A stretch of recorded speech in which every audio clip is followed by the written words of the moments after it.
Ambre réalise souvent des purifications de domicile. Ce matin, elle passe chez Aurore, qui avait fait appel à ses services il y a plusieurs semaines. Alors, comment vous vous sentez actuellement dans votre appartement? Pour l'instant, ça a l'air d'aller plutôt bien. Par rapport aux fois précédentes, là, c'est que du mieux. D'accord, donc vous n'avez pas eu à nouveau d'autres manifestations, de choses qui pas dérangeantes? J'ai pas l'impression, non. Pour l'instant. Donc là, ça non. se passe bien? Non, on sent quand même que c'est vachement plus aéré, on sent quand même beaucoup mieux. C'est plus léger, d'accord. Ok. C'est moins Donc oppressant. vous n'êtes pas oppressé? Non, c'est beaucoup moins oppressant. D'accord. Aurore en est persuadée, les esprits qui hantaient sa maison étaient à l'origine de problèmes de santé et de sautes d'humeur inexplicables. Je me sentais fatiguée, je me sentais agressive donc. On dort très très mal, des insomnies, des nuits à pas dormir, donc c'est quand même très problématique. Et quand Ambre est venue voir ce qui se passait chez Aurore, elle a fait toute une série de découvertes. Là, ce que nous avons eu la dernière fois, c'était une entité qui se trouvait à ce niveau-là, qui a été ressentie rapidement, assez rapidement. Ensuite, par ici, nous avons pu percevoir également une autre entité à ce niveau-là, donc qui était située dans la chambre, essentiellement. Voilà, donc c'était ici. D'accord. Par la suite, nous avons eu également une entité qui se situait vers le ballon d'eau chaude. Derrière le ballon d'eau chaude. Voilà. Alors c'est où ça? À ce niveau-là. Juste derrière le tiroir, le bazar. Derrière le ballon d'eau chaude, elle était juste derrière et bien accrochée. Voilà.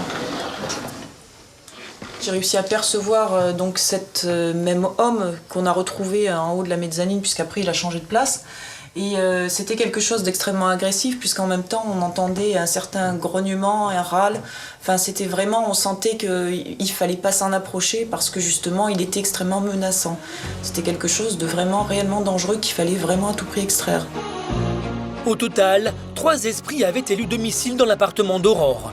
Dans le salon et dans la chambre, rien de bien méchant. Il s'agissait d'âmes perdues qui ont été extraites par Ambre sans difficulté.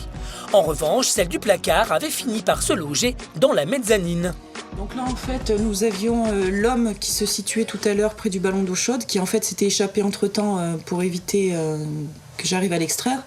Et donc c'est un homme quand même assez virulent que nous avions. Voilà, avec vraiment une méchanceté. Enfin, là, c'était vraiment le négatif personnifié. Enfin, c'était vraiment l'intention de faire du mal. Donc quelque chose de très très fort, où d'ailleurs on a eu énormément de mal à extraire parce que c'était très très puissant. Pour la petite anecdote, j'ai même ressenti quelque chose me pousser en arrière et j'ai failli dévaler les escaliers. Donc on y est arrivé, mais pas sans mal. Il faut se dire que de toute manière, ils vont partir. Il faut être affirmatif dans ces cas-là et efficace. Mais comment une entité aussi maléfique a-t-elle bien pu atterrir chez Aurore?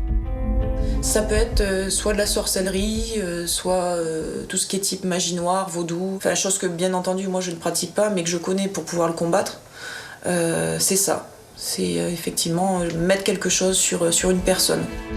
Mais un spectre, ça ne ressemble pas à ce que vous avez vu dans des films d'épouvante.